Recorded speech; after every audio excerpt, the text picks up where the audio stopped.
Jalpaiguri Lok Sabha seat से अमरा बंगाली के उम्मीदवार नीरेंद्र चंद्र अधिकारी ने दाखिल किया नामांकन। जलपाईगुड़ी लोकसभा सीट से अमरा बंगाली के उम्मीदवार नरेंद्र चंद्र अधिकारी ने आज अपना नामांकन दाखिल किया। अमरा बंगाली प्रार्थी आज जलपाईगुड़ी जिला शासक कार्यालय पहुंचे और चुनाव अधिकारी के नामांकन पत्र जमा किया।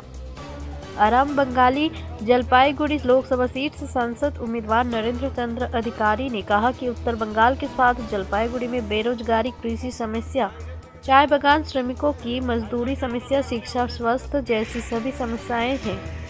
आम लोगों को सरकारी कार्यों के लिए जाने पर उन्हें परेशान किया जाता है। उन्होंने कहा कि वे जीतने के बाद लोगों की इन समस्याओं को दूर करने का प्रयास करेंगे।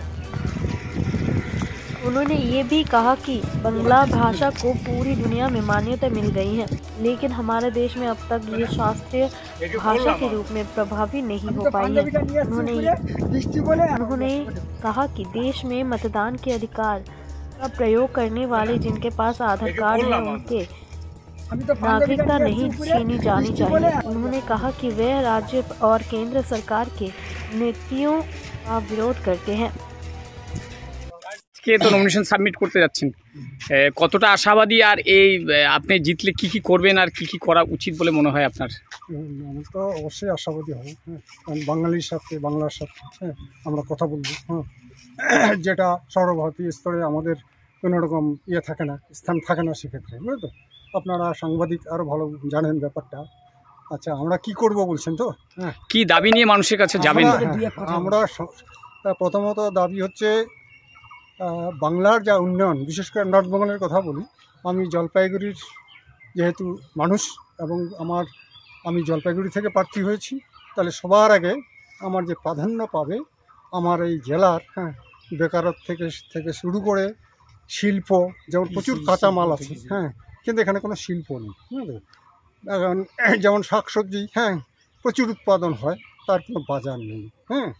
আচ্ছা, এক তো কৃষি, শিল্প, চাকরি, তো এবং চা বাগান, এইসব স্বাস্থ্য পরিষেবা, বেকারত্ব, এইসব নিয়ে আমরা কথা বলবো। তার সর্বোপরি ভাষা।